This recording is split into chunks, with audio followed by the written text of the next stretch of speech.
Happy Independence Day! I'm going to have a seat today as I talk to you about independence and the lack thereof. Well, we have a lot to celebrate. In America in particular, we've come a long way. We don't have tyrants ruling over us, do we? We don't have restriction of the freedom of speech, do we? We don't have somebody telling us what religion we have to practice, do we? We don't have some other nation ruling over us, do we? And so there's an awful lot to be thankful for, and people have paid the price. A lot of people. Somebody asked me, since I like to wear top hats, is my favorite president Abraham Lincoln? And I thought about that for a minute. She asked, what's your favorite president? Who was your favorite president? And my answer to that, she didn't expect me to sit there and think about it. Well, that was a hard decision to make. I told her George Washington, but I said so with some reservations. I actually was thinking, well, I respect him because he started a revolution, and I really respect the fact that it would have required an awful lot of ability to convince people to fight against a nation like that, right? For the right reasons. And actually, if you think about the reasons, okay, so religion was being imposed on them, and they were being taxed by a foreign source. What was the rate? Somebody look that up, okay? Because I've heard some different amounts of what England was taxing the United States and how much the king was bringing back. I have a feeling it's less than 10% of what our own government is now taxing us, so I would, look that up, okay? But, so, that was a pretty interesting sell to enough people to win a war with, okay? Now, in my life, I have struggled really hard to figure out how to muster up interest in people, to work as a team, to do something really important and ideal, something that hasn't been tested and proven. Independence hadn't been tested and proven, in France there was stuff going on, right? But outside of that, this was unproven here. Everybody has to see their prototype. They have to see this case tested and proven so that they don't take any chances in life. George Washington, he took chances. It wasn't proven we were going to win the war. There were ideals involved, and he realized, let's get that done. Let's convince the people to see the same thing that we see, and that the price to pay for it is necessary. Well, I know that in my life, there have been things that I really, really super wanted to do, and still do to this day, and even more than ever. But convincing people to help you in that cause, whoa! It's like we're not living on the same planet that George Washington was living on. Does that make sense? Well, I could get a little angry about that. I'm just sitting here warning you and letting you know we could do so much more. And I want to talk about independence and whether we're truly independent. Because, in my opinion, we're far more enslaved than we ever were. So let's look at the forces that are enslaving us, just briefly, so that I don't make a long video out of this. After all, we have a party to have. It's the 4th of July. And we can start with our own internal warfare because we have to overcome our own habits. There's a tyrant, and it's called the passions that are ruling us.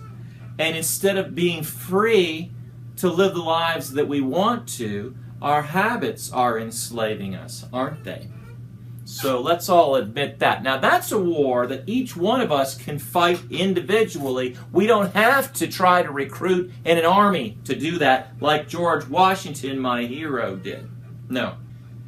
Now Abraham Lincoln fought a war, and so when I was asked because of the top hat, is Abraham Lincoln your favorite president? I thought about that. I said, well, he ended slavery. That's certainly very important, but I questioned. I wonder whether we could have ended slavery without having such a bloody war. I wonder whether the independence of the states might have some value I wish we could have preserved, rather than having the Federalists come over and turn this nation into a bunch of states that were ruled by yet another tyrant, which we call our federal government. I wonder whether we lost more in that war than we realize. So, Abraham Lincoln, I respect him for a lot of things. Obviously, I'm not against war-making presidents when George Washington started a war. But I do believe that it's possible to have a whole revolution, a whole civil war, without having actual bloodshed. So, let's talk about some of the other things that we're slave to here, the other tyrants a lot of people don't realize exist, okay? Now, for one thing, I don't believe that America is anything close to a democracy. This is why I started the Restoration Party. It was because we need to restore our government back to the American people. The government doesn't belong to the people if we have a two-party system. It belongs to those two parties and the money powers that make contributions to them, which ultimately means that our government belongs to the wealthy that can afford to influence those two parties. Because if you think the many voters are actually ruling, that's just an end product. The many voters are essentially being manipulated by the money powers through the media that they control. And the media is controlled by its own money powers and needs.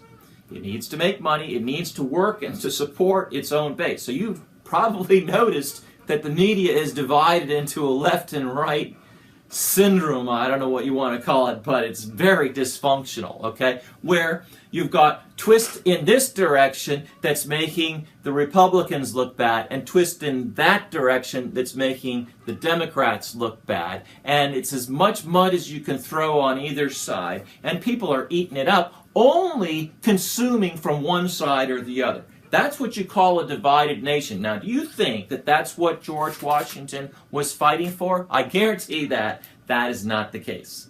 He was fighting for a vision that he had, and unfortunately, some of the very things he warned against have now been manifest repeatedly.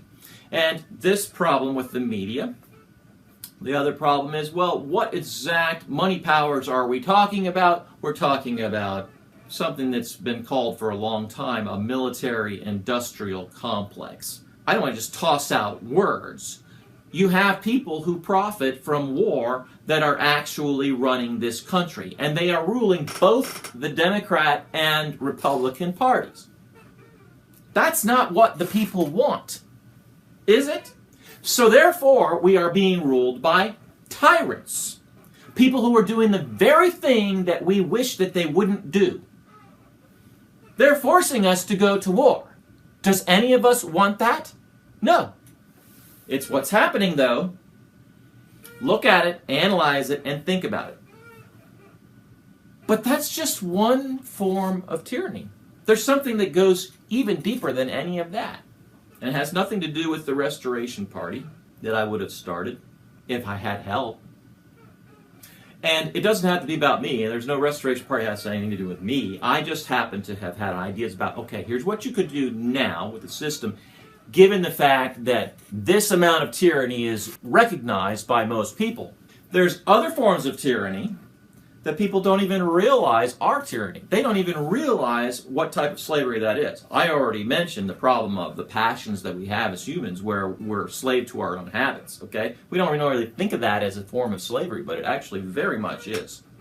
We're slaves to our culture. We're slaves to the media that we have to consume on a daily basis. We're slaves to ideologies and ideas. We have to be able to open our minds back up again, okay? Because our eyes are wide shut and our ears are closed. Because we only want to see that narrow way that we've been taught to see by the media that's been feeding us. It's called brainwashing. And we need to be freed from those brainwashers. But we also deceive ourselves and brainwash ourselves and rationalize and talk ourselves into doing things that we know we shouldn't be doing. That's why we can't lose those extra pounds. That's why we have dysfunctional relationships with our children and all the various things that are messed up. Forms of tyranny we don't normally think about. So let me offer one third form of tyranny that we don't often think about. And this will make me very unpopular among many people because it's a really, really hard one for people to swallow. But it's the truth. And my eyes have become wide open to what the problem is. It's called trade. We have become slaves to trade. So let me offer you some really positive thoughts. If we were able to be freed from the slavery of trade, we would be able to fix our healthcare system. There would be nobody who did not get the healthcare that is possible, the very best of it. We would have no homelessness whatsoever. We could drastically reduce all crime and any motivation for it. We could feed all of the hungry. There would be no hunger. We could bring a lot of families back together. Because essentially, economic stress is what makes all of this not happen. We could have an environmentally sound country where there was zero pollution taking place. And we could implement this from country to country to country. We could start with really dysfunctional countries like Venezuela. We could fix that. I'm talking about a system where inflation is not a problem. There's no such thing as inflation. I'm talking about a system where there's no unemployment whatsoever. Everybody can get a job very easily, and that doesn't hurt the economy, the fact that everybody's employed. I'm talking about a much more efficient and vibrant economy, and yet not having any trade in it. And so that probably sounds impossible to you who've never thought about the possibility of an economy that didn't have trade. Now, I put a long fancy word on this. It was called incentivized asynalegonomy, okay? But forget the long word. Here's what it means. It means provide incentives for people to work and to do the types of work that the economy needs the most. Incentivize it. And then I gave a new name for it. It's a lot simpler. I called it the Human Availability and Needs Database System. You have a computer that encourages people through incentives to work. And the needs are listed in that computer in a database that says, okay, we need this type of skill, that type of skill, and whatever, the most. It measures what we need the most, incentivizes that the most. Okay, so what are the incentives?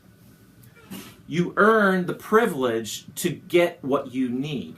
Instead of through trade, through prestige. You earn prestige, which is a right to possess various things.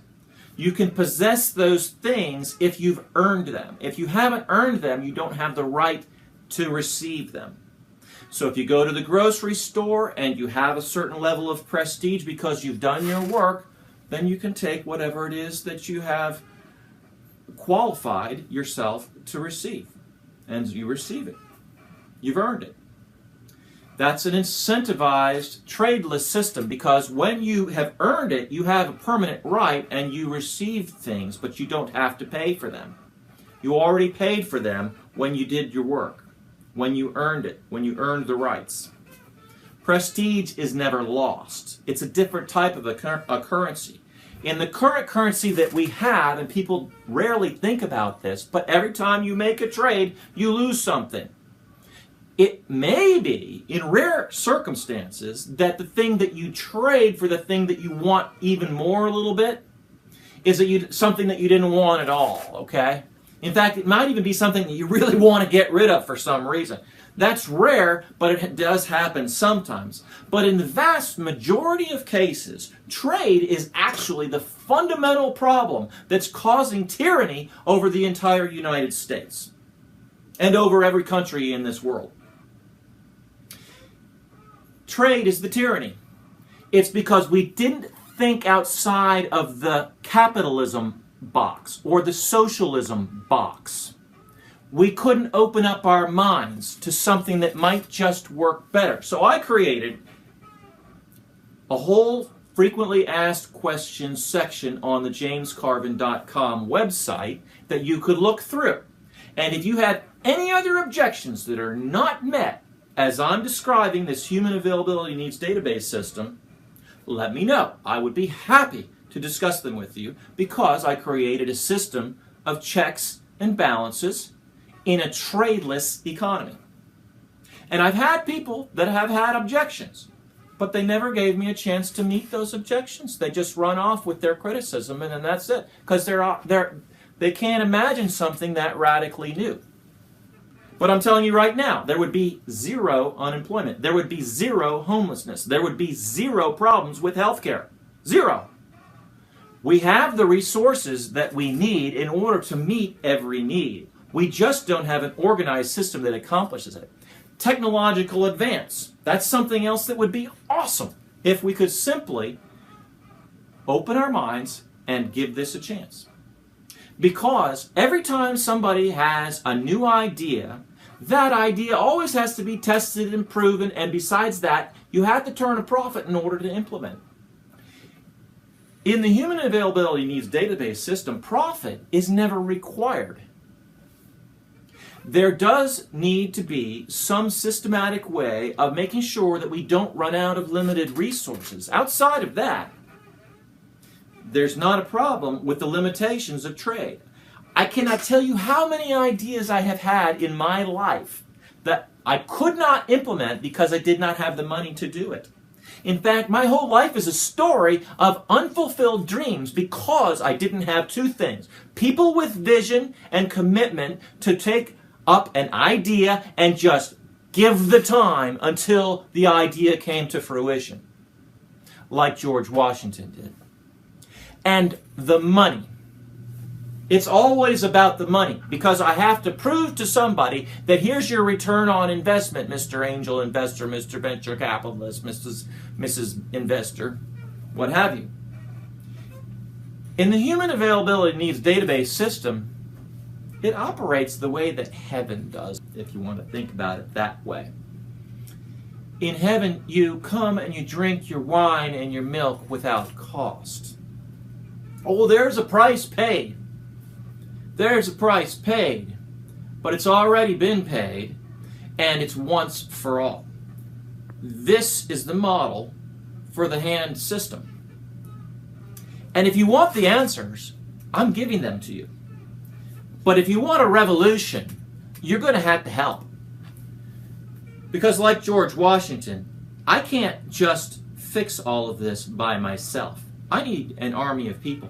And I guarantee you, no war or bloodshed is required in any type of revolution I'm talking about.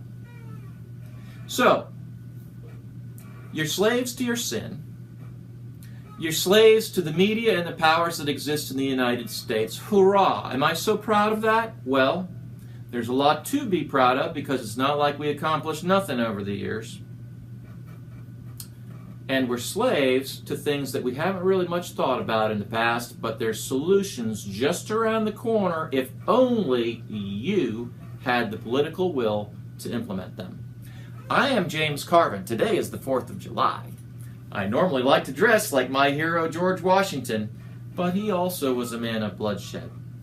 Go to jamescarvin.com, purchase a top hat, write me some checks. Do you know I've been working 80 to 100 hours a week and still can't pay my bills? This is not a good thing. You should support me. Thanks a whole lot. Talk to you soon. Happy 4th of July.